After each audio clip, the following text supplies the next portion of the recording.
Bharatiya Janata Party Nagaland Khamba just 17th April the BJP law office par ekta press conference ragese amingan khobor paise that BJP national spokesperson Mmhonlumo ki konba itu press conference te alag issues laga upor address kurule siguna janule parise ibi press conference laga upor amikan detail ba saisabo. Welcome one and all to this press conference convened by the Bharatiya Janata Party Nagaland. Today we have called for this press conference not to clarify but to address some issues which are being going around in the social media.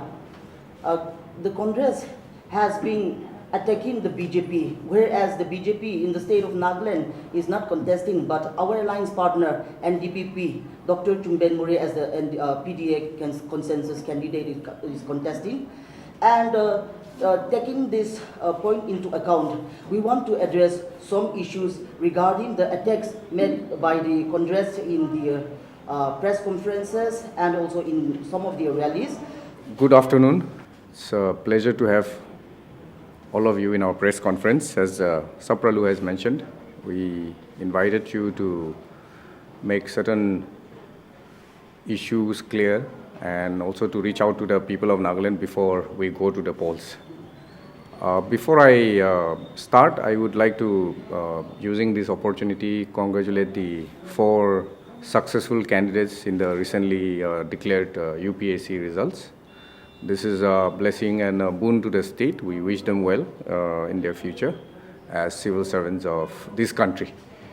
It also augurs well for the Nagas and the state of Nagaland as we start on a good note. The other point I want to make before I start with my press conference is a simple information to all of you that the INC's national spokesperson, Surjewala, has been banned by the Election Commission for 48 hours starting 6 p.m. last night.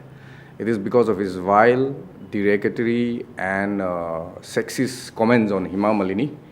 And I was also surprised that after having made such a comment, I saw the video where he had made the comment.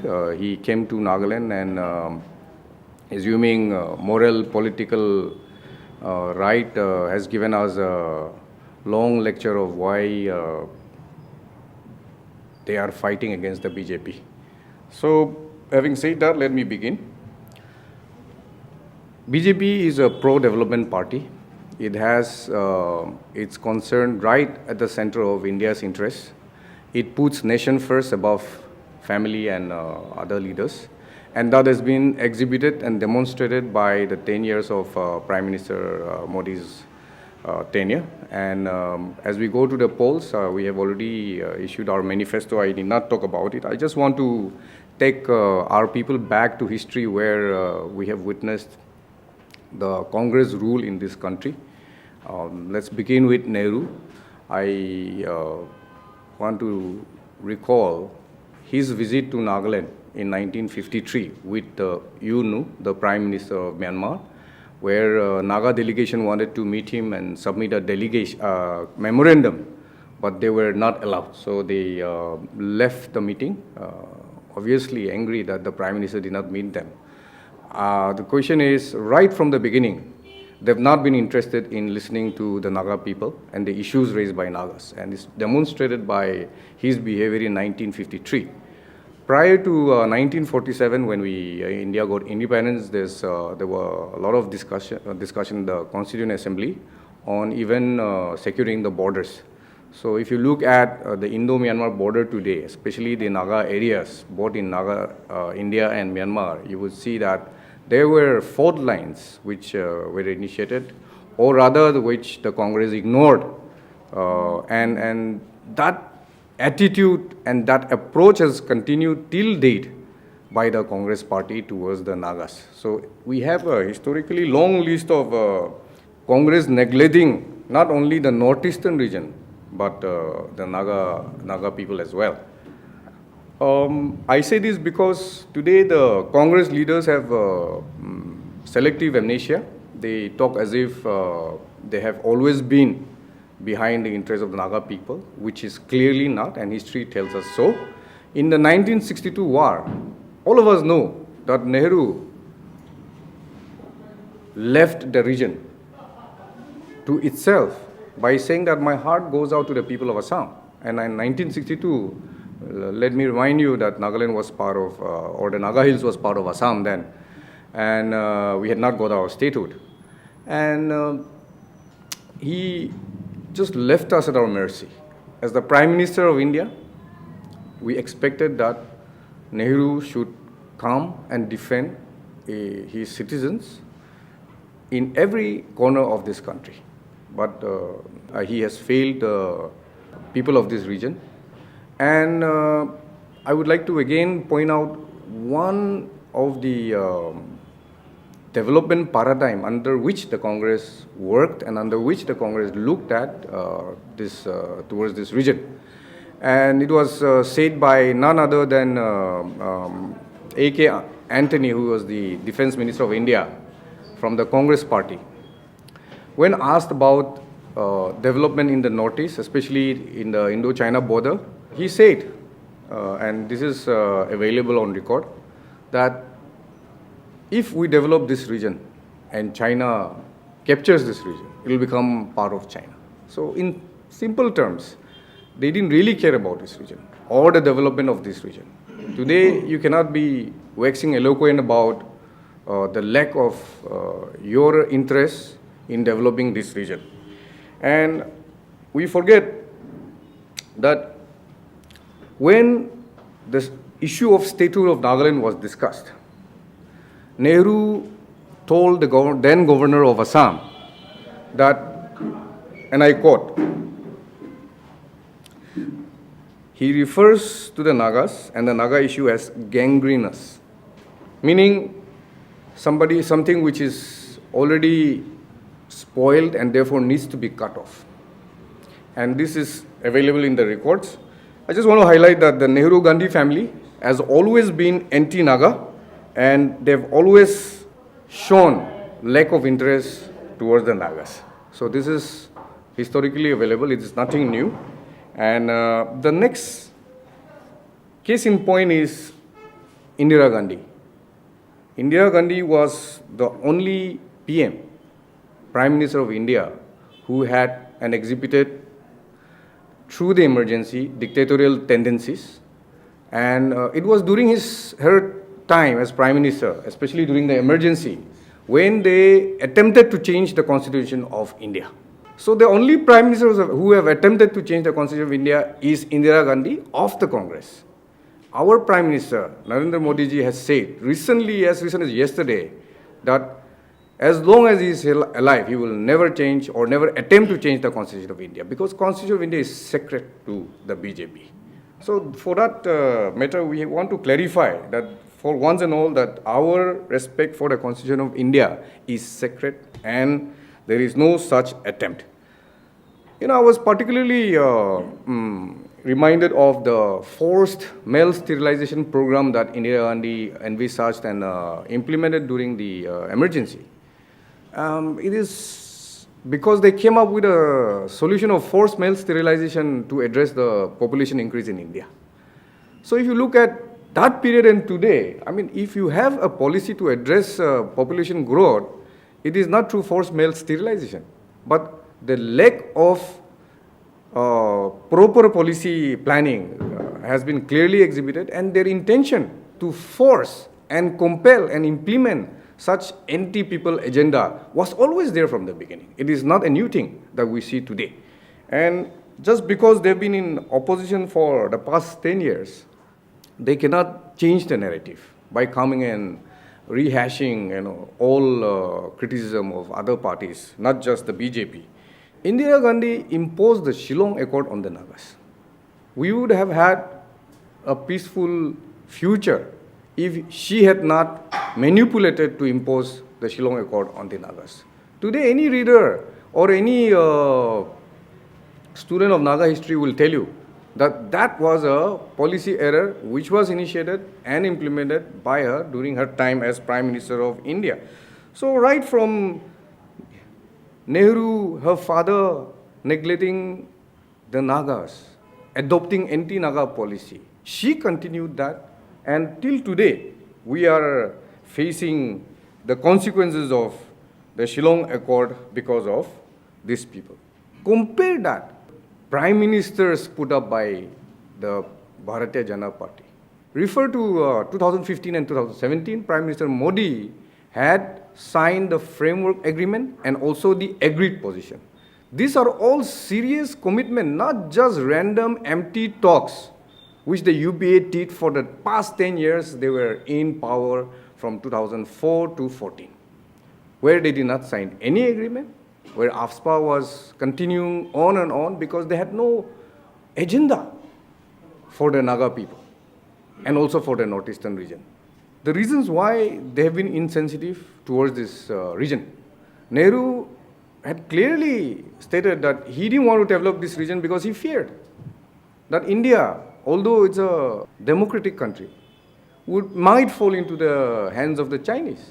And he didn't want to develop this region. Today, after Prime Minister Modi came to power, you would see from 0 airport in Arunachal Pradesh to 9 airports, BJP has performed miraculously in terms of the development of the Northeast region under Prime Minister Modi.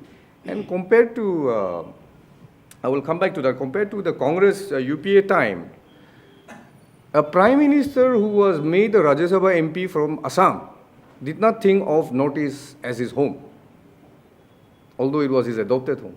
He was a Rajya Sabha MP from Assam, and he was Prime Minister for 10 years. Did he even come once as a sitting Prime Minister to the state of Nagaland? No.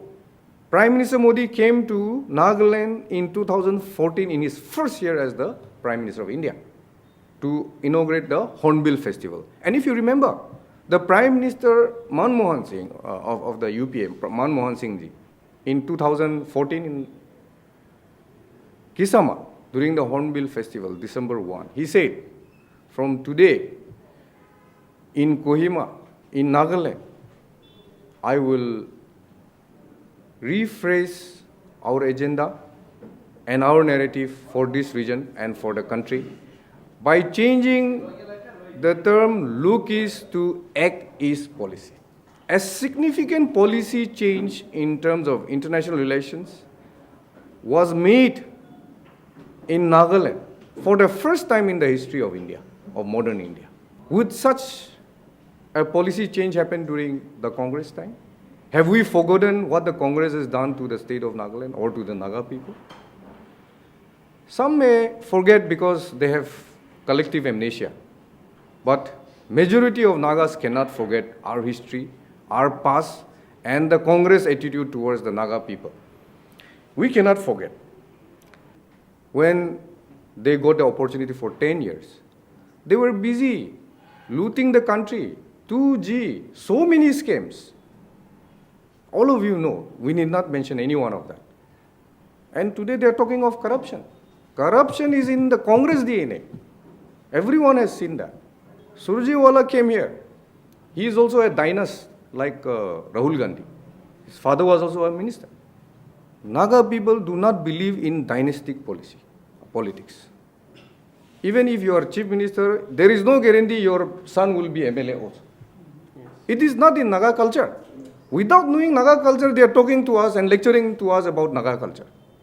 First, they don't understand the basic, the principles of Article 371A. Who has said in the BJP that we will remove Article 371A? Please tell us. Show us the record. Prime Minister has said we will safeguard the interests of the people of this region, of Nagaland. And he has steadfastly maintained that. BJP has been in the government for 10 years. 10 years we had majority government in the parliament. Have we ever tried to change the constitution of India? Although we had the majority. I remember in 2014 when Amit Shah ji was the president of the BJP. He came to Dimapur and Chumugidima. We had a meeting and he said, nobody will force you to stop your culture. Whether it is in choosing what to eat or in deciding what to wear. It is up to you. It is a free democratic country. And we are here only to strengthen the hands of democracy. Has there been any proof? There has been loose talk and all this propaganda against the BJP is because there is no agenda there in the Congress party today. Today at 10 a.m., Rahul Gandhi gave a press conference in UP. He said, I don't do poll predictions. Then the next statement he made was, I think BJP is going to get 140 to 150. He started doing prediction. He himself is saying, I don't do poll prediction. There is a mass exodus of Congress leadership in the BJP or other parties today. So, by saying that, he is only belying the truth within the party. Why is he contesting from Wayanad? And today, the Congress cannot come and lecture us about our culture because they don't understand the basic tenets of Naga culture. If they knew, they would not be talking like that. There is that attitude of, looking down on the Nagas. It's okay. We are not going to attack them on their personality, attack the candidate on their personal issue. We are only taking issue with the issues they have raised. So while doing that, he could not even pronounce the name of Subung Meren. So he was searching for a shortcut and calling him Superman.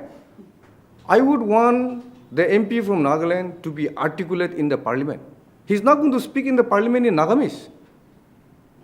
And if he is part of the ruling NDA, there are things that he can do for the state of Nagaland that Congress cannot even imagine. So I think there is no alternative, but all this baseless allegation is something which we need to understand because the insensitiveness and the lack of concern of the BJP of the Congress for the state of Nagaland is apparent. Prime Minister Modi ensured that all the sitting ministers and MPs of the BJP and NDA government should visit all the northeastern states every month. From having no union ministers coming to our place, forget about the Prime Minister during the UPA time, we've had many leaders coming, many ministers coming. And what did it do for the state of Nagaland and the northeastern region? Instead of depending on third source, fourth source to understand the development happening on the grassroots, they came so firsthand and there were many decisions which were taken based on their visits which enabled and helped the development of this region called the Northeast. I want to recall and I want the people of Nagaland to recall. There was a time. Today, whether it's under completion or not, it's not because of the central government. It's not because of the state government. There are some land owner issue, meaning it is our people who have land owner issue, who are using the weapon of customary laws to assert their rights. Meaning Article 371A is very active. Only those who are blind to development will ignore that this has happened during Prime Minister Modi's time. Only those who don't want to see the development that is happening in Nagaland will talk about it. I've been a legislator, I go to my villages, I meet the villagers. 10 years ago or 11 years ago, I never saw tap water connection in the kitchen sink. Today, whenever I go, because of Jal Jeevan Mission, because of the coverage it has given, we see that when we have food, we can wash our hands in the basin of the kitchen because there is tap water right in your kitchen. And how difficult it is, people from rural area will understand how difficult it is to go fetch water. Think about the old people who would find it difficult to fetch water. Basic needs of the people have been met. The most difficult problem of both the politicians and the bureaucrats and government servants in Nagaland, or even entrepreneurs who are doing well, is your relative who is sick and has no money to address his health issue. When Ayushman Bharat came, health insurance was given to everybody. Today, I know many people who have benefited from Ayushman Bharat. Yes. They have gone to hospitals without having to depend on their relatives. What about the sense of pride infused in them because of this independence in terms of financial support? This has not happened before. And, housing for rural poor, that has tremendously affected people in all areas of Nagaland. Go to village after village, you will see the development. Nobody will say that Modi is bad in the villages. Only those who are in town, only some who are with the Congress will say negative things about development. Why? Because they are anti-development. They don't want development. They want our people to remain poor and not access facilities like other parts of the country because they want us to remain poor. I think our rights are very important. Our issues are very important. Forget about our rights and issues. They didn't even want to look at this state as a state of importance for them. There is a vast difference between those who know the pulse of the people and those who refuse to acknowledge the pulse of the people. There is a vast difference. That is the difference between Congress and the BJP. And just because you get a platform in Nagaland, I want to tell you, when JB Nada came, he said he will come. He said, I will come and address the people of Nagaland. Although we are supporting our NDA partner, NDPP, we are not contesting. NDPP is contesting, but we stand with them. And I will tell you the reason why. But before that, I will tell you, Nada said he will come and he came. We had 4 hours of rally. There were 2 phases. First phase, second phase, people came and some people left. I was shocked that in yesterday's camping by the Congress, they were saying there are so many non-locals. You know, Dimapur is a city where both Nagas and non-Nagas stay. There are non-Nagas who make and who has made Dimapur their home. How can you dehumanize them by looking at the rally and talking about them in that manner? We consider every citizen who stays in Nagaland as a citizen of Nagaland, irrespective of which community. And you know why they are saying that? Because these people came out of love and respect for the BJP, and they came to show their support for Nadaji's visit. But the Congress are belittling them by saying that they are plain Manu, they are not Nagas. They are citizens of India, they have vote. They have vote. And they came to cast their vote.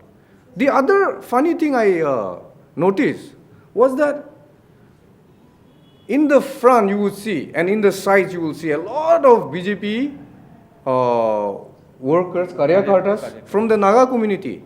Even Chief Minister Rio was there, Deputy CM Y Patan was there. There were so many Naga leaders there. By saying that there are no Naga leaders, are you saying that Rio is not Naga? What kind of implication is that? What kind of politics is that? You know, let's talk about issue. Let's not personalize. Because one cannot forget our past. Was our involvement in the past not in the politics of the state of Nagaland? I think people living in glass houses should be careful about what they say about our present leaders. If you have an issue, raise that issue. It's okay. It's a democratic country. It's a free country. We can have debates on any issue. But dehumanizing the non-locals in Nagaland who are also contributing, is because they want to promote only illegal migrants from Bangladesh. The Congress are interested in ensuring that they come and stay here and take over the jobs which are meant for our local people. They will support that. They will support all these illegal activities because they have no agenda for the people of Nagaland. It is very clear. Now, I want to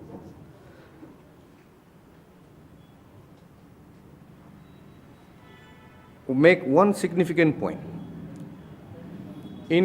From 2003, when Nephew Rio became the Chief Minister of Nagaland, I'll tell you, unwaveringly, he has been with the NDA from 2003. When there was UPA government for 10 years, he was still in NDA. The Congress had actually imposed President's Rule 1 when he was Chief Minister, before election. Because you didn't have the mandate, you wanted to steal the mandate. NDPP under Rio has ensured and has demonstrated that they will never try to steal the mandate of the people. They will win it because they have earned it. Your propaganda will not work because the fact of the matter is clear to every Naga citizens. And I will also appreciate that even during the darkest hour, he was with the BJP. Our party believes in honoring our alliance partners. Our party believes in supporting our alliance partners no matter what. Therefore, till date, we stand firm with the government of Nephew Rio and his NDPP party as partners in NEDA. Because of the cozy relation we have, we've been able to address the unaddressable problem of Assam-Nagaland border issue, the oil exploitation which was also affected by the border issue. In the past, they were not talking. They were not talking to each other. There was always some skirmishes, some problem in the border. But when two alliance partners came to power, there was a clear instruction from Amit Shah ji that all the NEDA chief ministers should sit down and address these issues amicably. So there has been a series of talks. And while our issues were represented, you would not know. You ask people from the villages who crosses Assam to go to their villages, who crosses Assam to go to Mon, to go to Longland, Mugukchung, Wokha, especially Assam-Nagaland border. How many of them were harassed by Assam police for small or no reason at all? Today, that has stopped. Or at least, that has been minimized because of this border discussion between our state government and the Assam government. Because we are part of the NEDA alliance. So these things have changed and helped and improve the lives of our people. So any relation that exists today, you cannot take some issue in Israel or in Russia and come and talk about that in Nagaland state. Let's focus on our state. And he has been steadfast. He has been really supportive of Prime Minister Modi. I tell you, today he is the longest serving and also the tallest chief minister of Northeastern region, with every other chief minister respecting him. That stature itself ensures that we have very good neighborly relations with all our neighbors. And it has gone a long way in ensuring that our future is also, and the youth our future. Because see, a lot of our youth go out of the state of Nagaland. Unless the state-to-state relation is there, there are many issues that may come up. But how will you address those?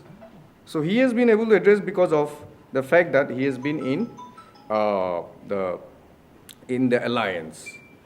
Now, I would like to end, or maybe stop for some time before I take questions, about... no. Wait, let me finish. About the present Lok Sabha election in Nagaland.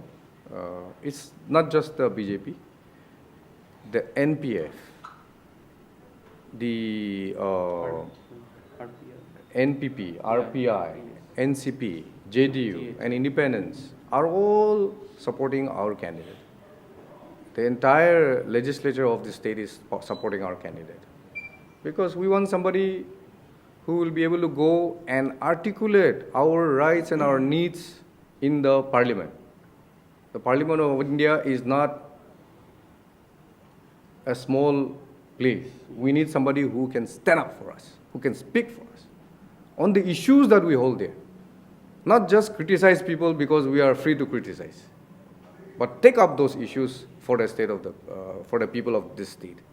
So let us not trivialize our elections.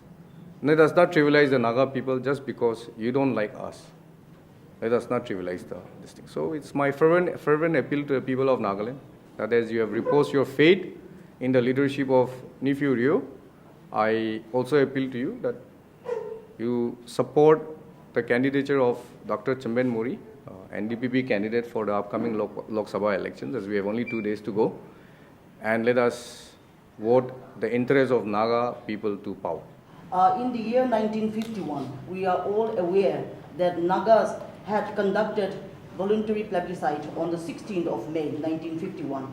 And in the year 1952, on 11th March, a Naga delegation went to meet the then Prime Minister of India, the Congress Prime Minister of India, Jawaharlal Nehru, in Delhi. They have submitted a resolution that Nagas want to stay out of India as a separate sovereign nation.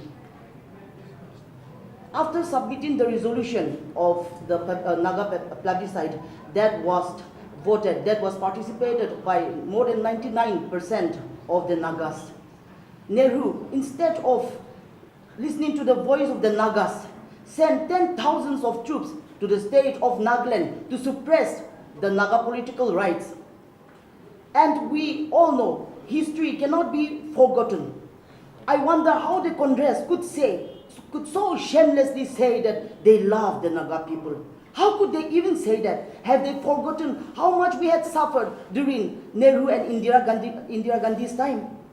Was it not the Congress government that had tried to destroy and suppress the Naga political rights for freedom? Was it not the Congress that had promulgated a state of emergency, President's rule in the state of Nagaland during the Prime Ministership of Indira Gandhi, 1977 to 1975 to 1977. Have we forgotten all that? Have we forgotten how our women were raped under this Congress regime by the armed forces? Was it not the Congress who had enforced the draconian law, which is called the Armed Forces Special Power Act of 1958? Was it not the Congress?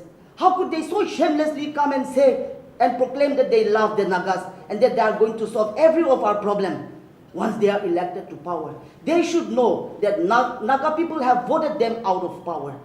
It is they themselves that has voted themselves out of power. For 15 years, they don't have a single representative in the state Nagaland Legislative Assembly. And here we are, looking at all the election relay that is being going on. We don't want to degrade ourselves to counter every of their statements, but they have gone overboard. And today, we came here to address these issues. They should not claim that they love the Nagas. They should not forget that because of their rule, because of their enforcement of Armed Forces Special Powers Act, because of their military rule, Nagas were nearly destroyed in the 1950s, 1960s, and 1970s. We have not forgotten that. I for one cannot forget it because my father himself had gone through all those, and I am a living witness to what the Nagas had gone through. It was during the Congress time that the churches in Nagaland were changed into concentration camps. It was during the Congress rule that Naga women were raped, Naga men were rounded in the village, and the villages were burned, our granaries burned. The Naga men were rounded up and tortured, hanged upside down the whole day. Some of them were smeared with king chili on their manhood. Some of them were skinned alive. Some of them were burned alive. Some of them were buried alive. Some of them sawed in two. We have not forgotten that. We will never, this generation will never forget what the Congress government had done to the people of Nagaland. And I tell you today, it is their arrogance and their vindictiveness that will destroy themselves, that will defeat them. Yeah. We should not forget that we have suffered, Naga people have suffered in the hands of the Congress people. And they should not come here claiming that they love the Nagas and they are here to solve every of our problems. That is completely baseless and false. The Bharatiya Janata Party recently gave out its election manifesto, where it has been stated by the Honorable Prime Minister Modi that the Uniform Civil Code will be implemented throughout the country. Do you not think that when the if UCC is imposed, do you not feel the Article 371A of the Constitution of India would be demolished from the Constitution? Do you? Because it serves as a protection to Naga culture. So these two are being discussed many times, completely unrelated. Because Article 371 is a right pertaining to A, especially to the state of Nagaland, and it was inserted during the creation of the state of Nagaland. So it is about land in its resources belonging to the people, and also we have the provision of whether any act in the parliament can be implemented here. So it is up to the assembly here, as part of the Article 371A. So there is no such. It's only it's an unrelated thing, but people want to put it together. You know. Yes. Before you go into UCC, it is a statement made by our Prime Minister addressing the nation, not particular one state or one community. So he is making a general statement. In our constitution, it's a very organic constitution, grows with time. We have basic structure in the constitution. And one of the very important provision is regarding the safeguard of our state of Nagaland. So you should always read together. It is not like isolating one with the other. So as our respected national spokesperson has mentioned, you need to divide it. Okay? So that is one clarification which I just want to add there. To supplement to that, regarding this Uniform Civil Code, the State Nagaland Legislative Assembly last year in June had passed a resolution and submitted it to the 22nd Law Commission of India. A ministerial team led by the Chief Minister of Nagaland had in July last year met Honorable Union Home Minister Amit Shah in Delhi regarding this matter to exempt the state from the purview of Uniform Civil Code. There, in their meeting, Amit Shah had assured this ministerial team led by Chief Minister Rio that the central government will consider exempting Nagaland and some other tribal states from the purview of UCC. So I think that's it. So what will the BJP government do for the Nagas living at the Myanmar border who have repeatedly criticized the end of the FMR? And the BJP is then strongly supporting of the free movement regime, removing it. I think it's not supporting. The Home Minister has already declared that we will end free movement regime. But you see, again, like my General Secretary has said, we cannot take things out of context. The ACIS policy ensures that our neighborhood first policy will be in place. Free movement regime is about regulation. And this is with regards security due to the issue of drugs trade and small arms trade. If you look at the report by the Ministry of Home Affairs, you will see that a lot of small arms are freely moving around this region, and there's been attempts by security agencies to curb that. So by making border fencing with Bangladesh, we have not severed ties with Bangladesh. We have already only enhanced our relationship with Bangladesh. So neighborhood first is a policy which will ensure that we have the right policies in place. Border fence will never divide the Naga community. Whereas, if you look at our neighbor Myanmar, they are facing a lot of problems. There's a ongoing civil war, and there's been attempts by international agencies to resolve that. But as far as we are concerned, we are the immediate neighbors besides Thailand and China. So we would like to continue our neighborhood first policy. In fact, the new ambassador designate to Myanmar had recently visited Assam CM and Nagaland CM as well. So it is an attempt to ensure that chief ministers are consulted, unlike the Congress time, where they decide and no consultations taken place. And the voice of chief ministers are also considered in the policy matter. So this is something which has been going on for some time. It's not new. It happened during COVID. As you remember, we were supplying COVID vaccines to all our neighbors. So it will not stop our neighborhood first policy. It will only because certain regulations have to be put in place. But how it is done remains to be seen after the parliamentary elections. It will be addressed. The BJP party puts nations first above family. So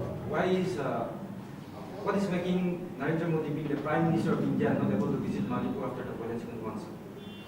See, if you look at the events from May 3 last year, you would see that initially the government had sent the MOS home, who had stayed there for 3 months, and also the Home Minister stayed there for 3 days, and it has been stated by the Prime Minister in the Parliament also. He has made it very clear that every day he would ask of the Home Minister and the Chief Minister about reports from Manipur, and action related to mitigation and peaceful resolution between the ethnic communities have been taken.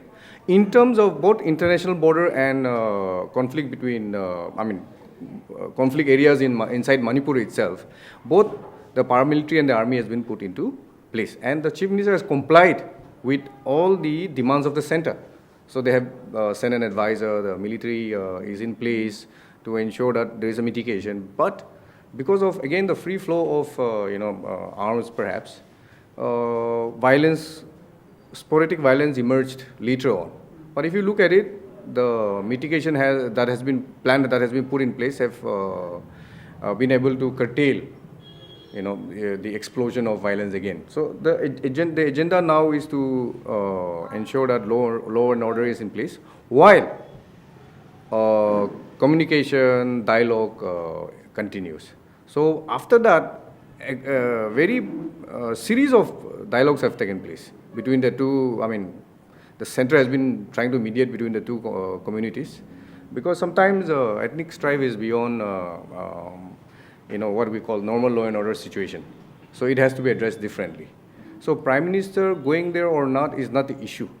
Prime Minister being on top of the issue, addressing it is the main issue. And the Home Minister has already publicly stated in the Parliament many of the steps that have been taken. And yesterday, 2 days back, he went to Manipur and he looked at the issue again firsthand while campaigning for the Lok Sabha candidate from the inner constituency.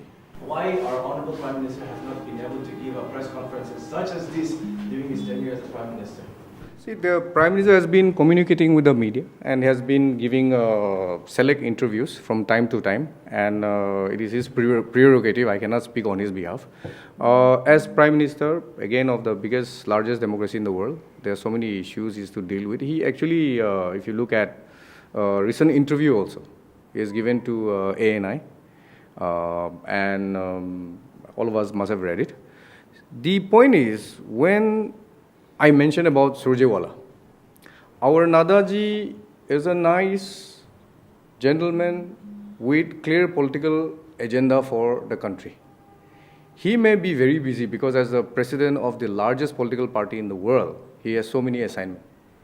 But he didn't send somebody in his place like Kharge did.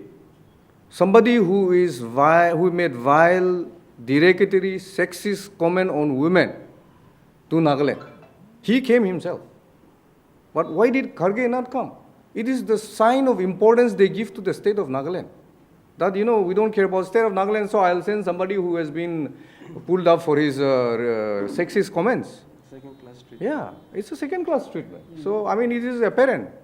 But, of course, people will not ask that question because people are now, interested in what they will say against the government.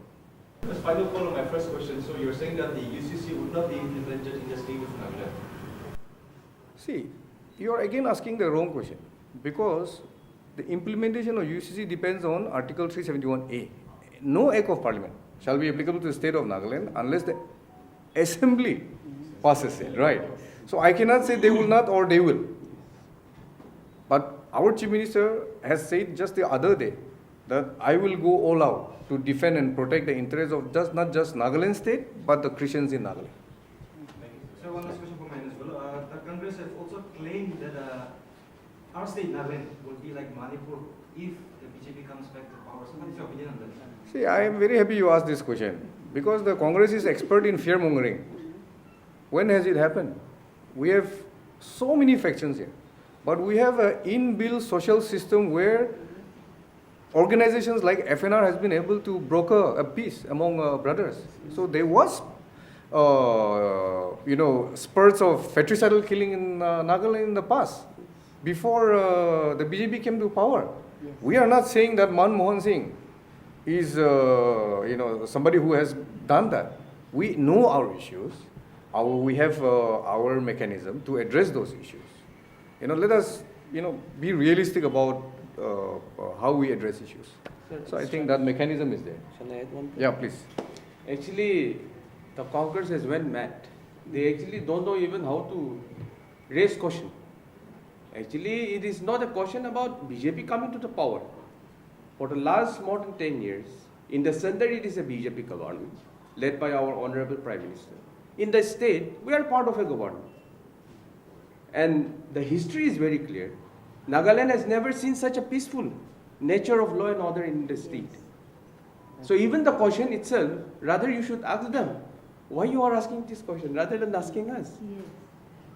So, the opposition parties, including the Congress, have been constantly attacking the BJP on the grounds that the BJP attacks religious minorities, including the Christians, and burning of churches in Manipur and other parts in UP or Orissa, and also Muslim minorities. So, see, there are cases of majority-minority issue in many parts of India, perhaps. Not as much as there was, such cases during the Congress UPA time. But look at what happened in Manipur. It was an ethnic clash. It's not as if the BJP Karyakatas went and burned churches. It was a clash between two communities, Kuki and Meitei. And if you look at Imphal itself, There are so many Naga churches. Have they been touched? You know, so it is an expression of anger and also animosity that existed and that actually exploded around that time. But after that, there has been no such incidences when, our mitigation policies have been put in place. So I think we cannot generalize. Congress wants to generalize because they want to appeal to the sentiments of the Naga people. They don't have any Yeah, it's okay. You come and discuss any issue, but don't have selective amnesia, because we know what they did for more than 60 years. And today they want to talk. There has been I, as a citizen of Nagaland, I feel offended that during our childhood, when we were growing out, there were no good roads. They didn't care about us. They don't think that Nagaland should be developed like other metros. So that attitude is antithetical to the concept of development that should exist in our state as well. So for Prime Minister focusing on Northeast again and again and again, it is because he has already stated, and I believe that at the core of his empathy and his leadership values, he says that development of Northeast, if Northeast is developed, then India can be considered a developed country. So, our vision of India becoming a developed country will start with Northeast. And he has actually rightly started a right place. Thank you for coming. Yeah.